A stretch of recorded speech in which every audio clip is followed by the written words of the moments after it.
Riders to the Sea. By J. M. Synge. It must have been on Synge's second visit to the Aran Islands that he had the experience out of which was wrought what many believe to be his greatest play. The scene of Riders to the Sea is laid in a cottage on Inishmaan, the middle and most interesting island of the Aran group. While Synge was on Inishmaan, the story came to him of a man whose body had been washed up on the faraway coast of Donegal, and who, by reason of certain peculiarities of dress, was suspected to be from the island. In due course, he was recognized as a native of Inishmaan, in exactly the manner described in the play, and perhaps one of the most poignantly vivid passages in Synge's book on the Aran Islands relates the incident of his burial. The other element in the story which Synge introduces into the play is equally true. Many tales of second sight are to be heard among Celtic races. In fact, they are so common as to arouse little or no wonder in the minds of the people. It is just such a tale, which there seems no valid reason for doubting, that Synge heard, and that gave the title, Riders to the Sea, to his play.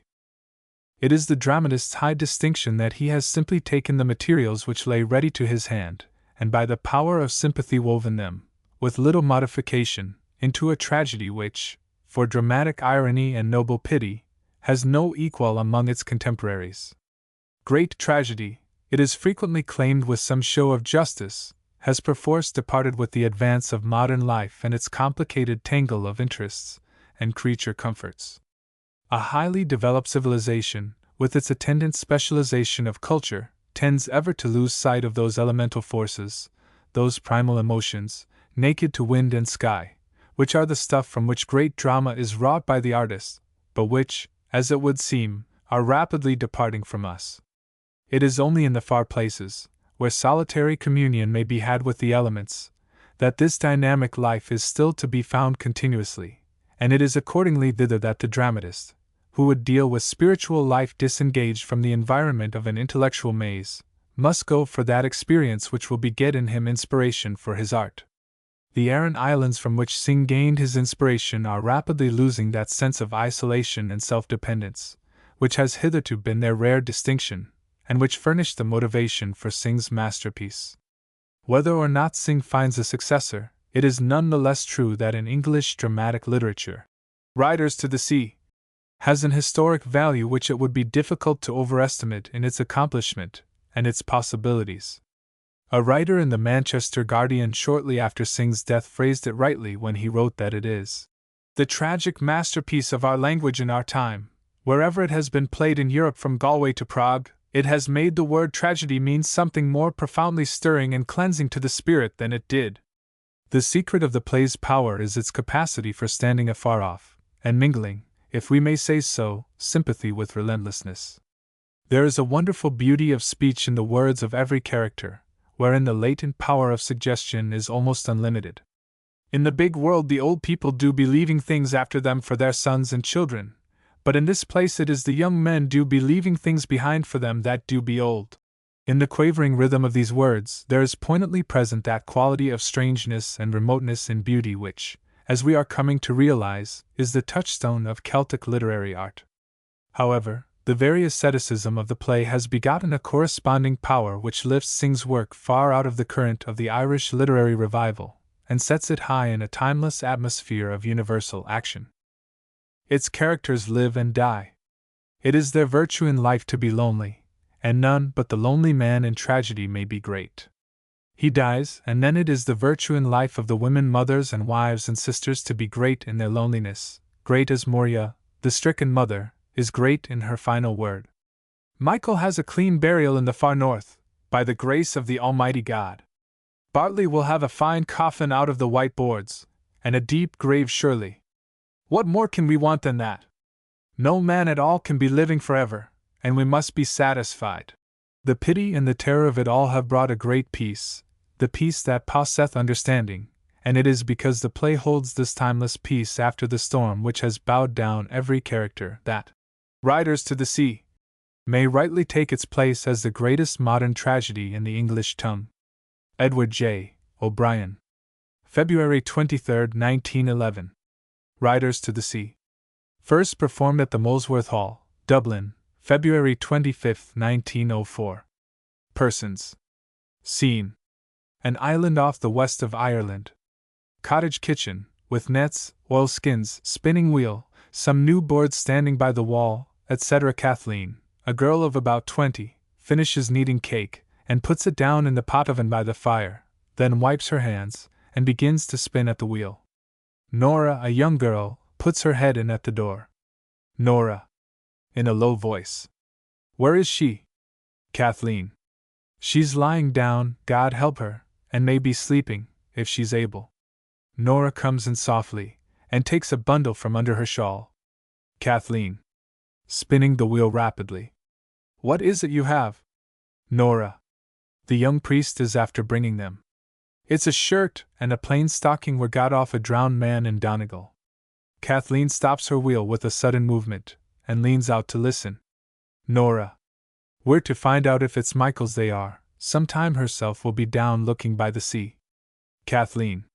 How would they be Michael's, Nora? How would he go the length of that way to the far north? Nora. The young priest says he's known the like of it.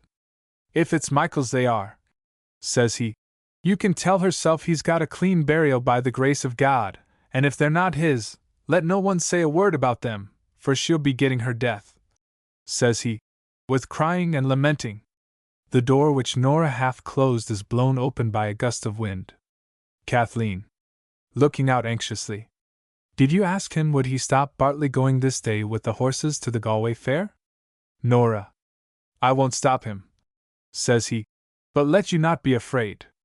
Herself does be saying prayers half through the night, and the Almighty God won't leave her destitute, says he, with no son living. Kathleen. Is the sea bad by the White Rocks, Nora? Nora. Middling bad, God help us. There's a great roaring in the west, and it's worse it'll be getting when the tides turn to the wind. She goes over to the table with the bundle. Shall I open it now? Kathleen. Maybe she'd wake up on us, and come in before we'd done. Coming to the table. It's a long time we'll be, and the two of us crying. Nora. Goes to the inner door and listens. She's moving about on the bed. She'll be coming in a minute. Kathleen. Give me the ladder, and I'll put them up in the turf loft, the way she won't know of them at all, and maybe when the tide turns she'll be going down to see would he be floating from the east. They put the ladder against the gable of the chimney. Kathleen goes up a few steps and hides the bundle in the turf loft. Moria comes from the inner room. Moria. Looking up at Kathleen and speaking querulously. Isn't it turf enough you have for this day and evening? Kathleen. There's a cake baking at the fire for a short space. Throwing down the turf, and Bartley will want it when the tide turns if he goes to Connemara. Nora picks up the turf and puts it round the pot oven. Moria. Sitting down on a stool at the fire. He won't go this day with the wind rising from the south and west. He won't go this day, for the young priest will stop him surely. Nora. He'll not stop him, mother, and I heard Amos Simon and Stephen Feedy and Colum Sean saying he would go. Moria. Where is he itself? Nora. He went down to see would there be another boat sailing in the week, and I'm thinking it won't be long till he's here now, for the tide's turning at the Green Head, and the hooker tacking from the east. Kathleen. I hear someone passing the big stones. Nora. Looking out. He's coming now, and he's in a hurry. Bartley. Comes in and looks round the room. Speaking sadly and quietly. Where is the bit of new rope, Kathleen, was bought in Connemara? Kathleen. Coming down.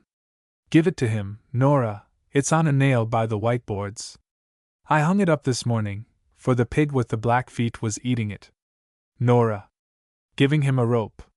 Is that it, Bartley? Moria.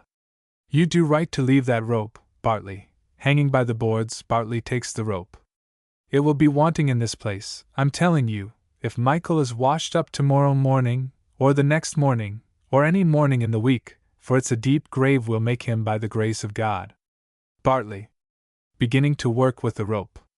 I've no halter the way I can ride down on the mare, and I must go now quickly. This is the one boat going for 2 weeks or beyond it, and the fare will be a good fare for horses I heard them saying below. Moria. It's a hard thing they'll be saying below if the body is washed up and there's no man in it to make the coffin, and I after giving a big price for the finest white boards you'd find in Connemara. She looks round at the boards. Bartley. How would it be washed up, and we after looking each day for 9 days, and a strong wind blowing a while back from the west and south? Moria. If it wasn't found itself, that wind is raising the sea, and there was a star up against the moon, and it rising in the night. If it was 100 horses, or 1,000 horses you had itself, what is the price of 1,000 horses against the sun where there is one sun only? Bartley. Working at the halter, to Kathleen. Let you go down each day, and see the sheep aren't jumping in on the rye, and if the jobber comes you can sell the pig with the black feet if there is a good price going. Moria. How would the like of her get a good price for a pig? Bartley. To Kathleen. If the west wind holds with the last bit of the moon, let you and Nora get up wheat enough for another cock for the kelp. Its hard set will be from this day with no one in it but one man to work. Moria. Its hard set will be surely the day you're drowned with the rest. What way will I live and the girls with me, and I an old woman looking for the grave? Bartley lays down the halter, takes off his old coat, and puts on a newer one of the same flannel. Bartley. To Nora. Is she coming to the pier? Nora. Looking out. She's passing the green head and letting fall her sails. Bartley. Getting his purse and tobacco. I'll have half an hour to go down, and you'll see me coming again in 2 days, or in 3 days, or maybe in 4 days if the wind is bad. Moria. Turning round to the fire, and putting her shawl over her head. Isn't it a hard and cruel man won't hear a word from an old woman, and she holding him from the sea? Kathleen. It's the life of a young man to be going on the sea, and who would listen to an old woman with one thing and she saying it over? Bartley. Taking the halter. I must go now quickly. I'll ride down on the red mare, and the grey pony'll run behind me. The blessing of God on you. He goes out. Moria. Crying out as he is in the door. He's gone now, God spare us, and we'll not see him again. He's gone now, and when the black night is falling I'll have no son left me in the world. Kathleen. Why wouldn't you give him your blessing and he looking round in the door? Isn't it sorrow enough is on every one in this house without your sending him out with an unlucky word behind him, and a hard word in his ear? Moria takes up the tongs and begins raking the fire aimlessly without looking round. Nora. Turning towards her. You're taking away the turf from the cake. Kathleen. Crying out. The Son of God forgive us, Nora, we're after forgetting his bit of bread. She comes over to the fire. Nora. And it's destroyed he'll be going till dark night, and he after eating nothing since the sun went up. Kathleen. Turning the cake out of the oven. It's destroyed he'll be, surely. There's no sense left on any person in a house where an old woman will be talking forever. Moria sways herself on her stool. Kathleen. Cutting off some of the bread and rolling it in a cloth, to Moria. Let you go down now to the spring well and give him this, and he passing. You'll see him then and the dark word will be broken, and you can say, God speed you. The way he'll be easy in his mind. Moria.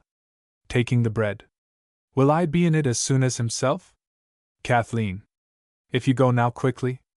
Moria. Standing up unsteadily. It's hard said I am to walk.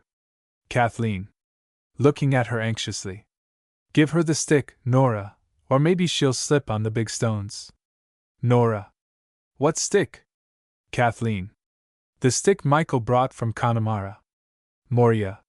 Taking a stick Nora gives her. In the big world the old people do be leaving things after them for their sons and children, but in this place it is the young men do be leaving things behind for them that do be old. She goes out slowly. Nora goes over to the ladder. Kathleen. Wait, Nora, maybe she'd turn back quickly. She's that sorry, God help her, you wouldn't know the thing she'd do. Nora. Is she gone round by the bush? Kathleen. Looking out. She's gone now. Throw it down quickly, for the Lord knows when she'll be out of it again. Nora. Getting the bundle from the loft. The young priest said he'd be passing tomorrow, And we might go down and speak to him below if it's Michael's there, surely. Kathleen. Taking the bundle. Did he say what way they were found? Nora. Coming down. There were 2 men, says he, and they rowing round with poteen before the cocks crowed, and the oar of one of them caught the body, and they passing the black cliffs of the north. Kathleen.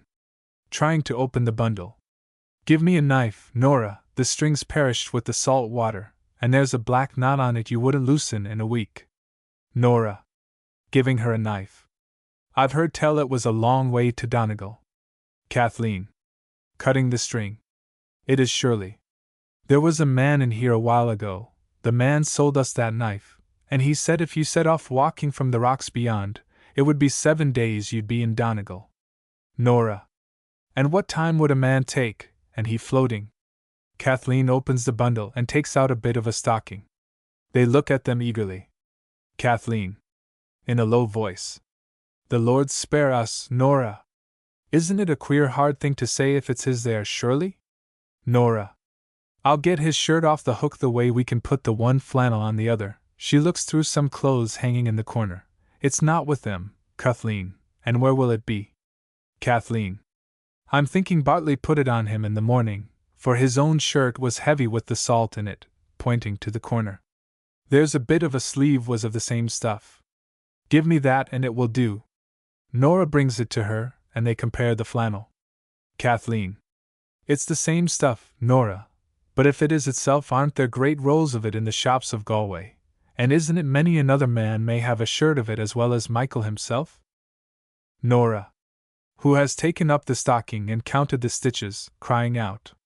It's Michael, Kathleen, it's Michael, God spare his soul, and what will herself say when she hears this story, and Bartley on the sea? Kathleen. Taking the stocking. It's a plain stocking. Nora. It's the second one of the 3rd pair I knitted, and I put up 60 stitches, and I dropped 4 of them. Kathleen. Counts the stitches. It's that number is in it, crying out, Ah, Nora, isn't it a bitter thing to think of him floating that way to the far north, and no one to keen him but the black hags that do be flying on the sea? Nora.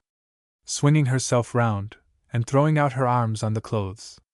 And isn't it a pitiful thing when there is nothing left of a man who was a great rower and fisher, but a bit of an old shirt and a plain stocking?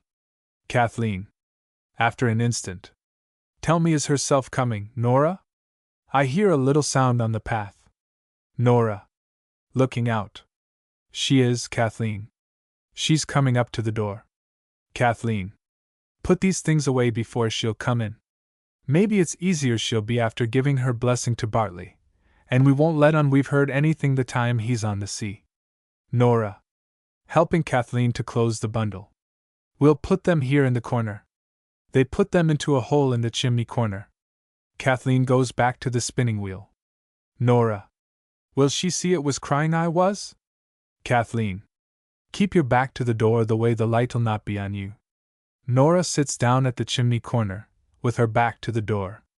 Moria comes in very slowly, without looking at the girls, and goes over to her stool at the other side of the fire. The cloth with the bread is still in her hand.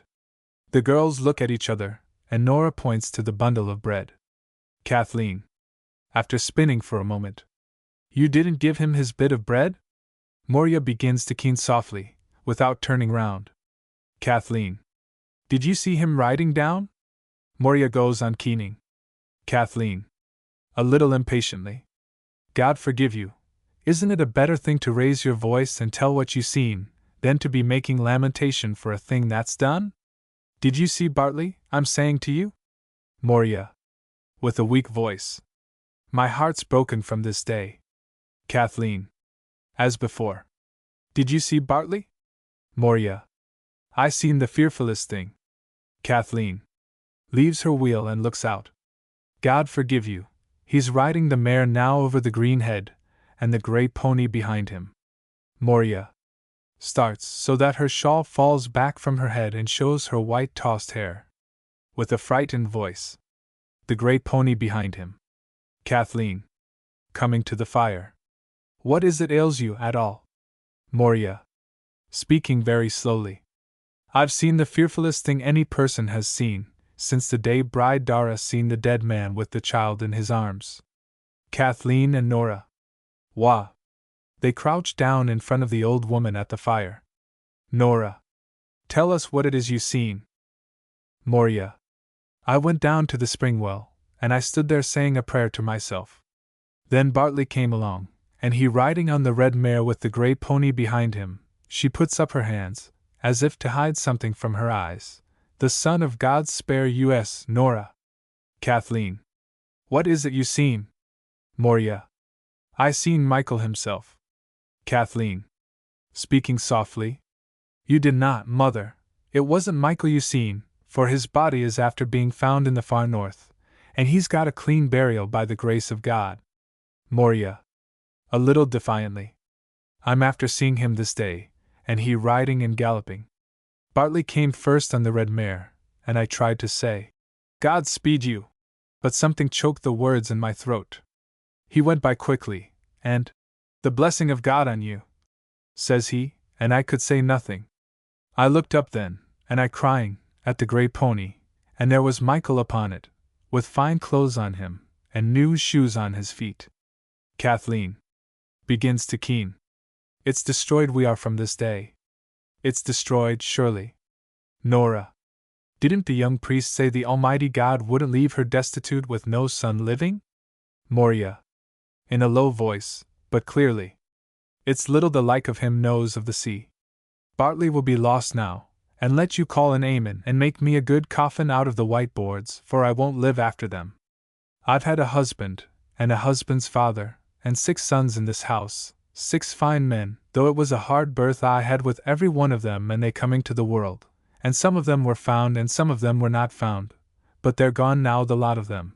There were Stephen, and Sean, were lost in the great wind, and found after in the bay of Gregory of the Golden Mouth, and carried up the 2 of them on the one plank, and in by that door. She pauses for a moment. The girls start as if they heard something through the door that is half open behind them. Nora. In a whisper. Did you hear that, Kathleen? Did you hear a noise in the northeast? Kathleen. In a whisper. There's someone after crying out by the seashore. Moria. Continues without hearing anything. There was Seamus and his father, and his own father again, were lost in a dark night, and not a stick or sign was seen of them when the sun went up. There was Patch after was drowned out of a curragh that turned over.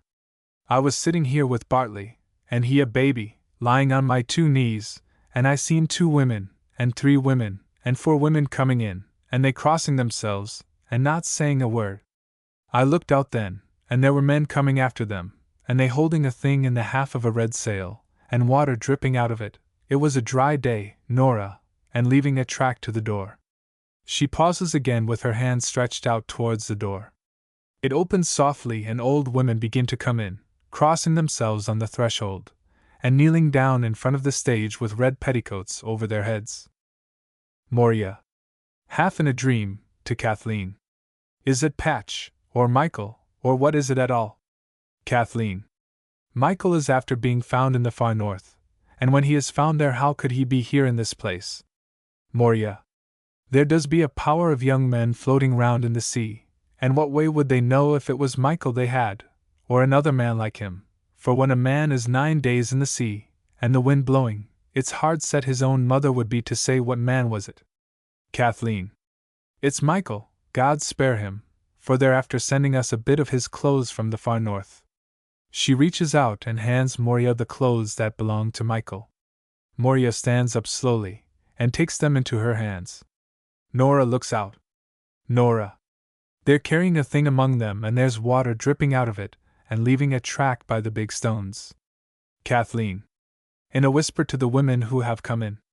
Is it Bartley it is? One of the women. It is surely, God rest his soul. 2 younger women come in and pull out the table. Then men carry in the body of Bartley, laid on a plank, with a bit of a sail over it, and lay it on the table. Kathleen. To the women, as they are doing so. What way was he drowned? One of the women. The gray pony knocked him into the sea, and he was washed out where there is a great surf on the white rocks. Moria has gone over and knelt down at the head of the table. The women are keening softly and swaying themselves with a slow movement. Kathleen and Nora kneel at the other end of the table. The men kneel near the door. Moria, raising her head and speaking as if she did not see the people around her. They're all gone now, and there isn't anything more the sea can do to me. I'll have no call now to be up crying and praying when the wind breaks from the south, and you can hear the surf is in the east, and the surf is in the west, making a great stir with the two noises, and they hitting one on the other. I'll have no call now to be going down and getting holy water in the dark nights after Samhain, and I won't care what way the sea is when the other women will be keening. To Nora. Give me the holy water, Nora, there's a small sup still on the dresser. Nora gives it to her. Moria drops Michael's clothes across Bartley's feet and sprinkles the holy water over him. It isn't that I haven't prayed for you, Bartley, to the Almighty God. It isn't that I haven't said prayers in the dark night till you wouldn't know what I'll be saying, but it's a great rest I'll have now, and it's time surely. It's a great rest I'll have now, and great sleeping in the long nights after Samhain, if it's only a bit of wet flour we do have to eat, and maybe a fish that would be stinking. She kneels down again, crossing herself, and saying prayers under her breath. Kathleen. To an old man. Maybe yourself and Eamon would make a coffin when the sun rises. We have fine white boards herself bought, God help her, thinking Michael would be found, and I have a new cake you can eat while you'll be working. The old man? Looking at the boards. Are there nails with them? Kathleen. There are not, Colum, we didn't think of the nails. Another man. It's a great wonder she wouldn't think of the nails, and all the coffins she's seen made already. Kathleen. It's getting old she is, and broken. Moria stands up again very slowly and spreads out the pieces of Michael's clothes beside the body, sprinkling them with the last of the holy water. Nora. In a whisper to Kathleen. She's quiet now and easy, but the day Michael was drowned you could hear her crying out from this to the spring well. It's fonder she was of Michael, and would any one have thought that? Kathleen. Slowly and clearly.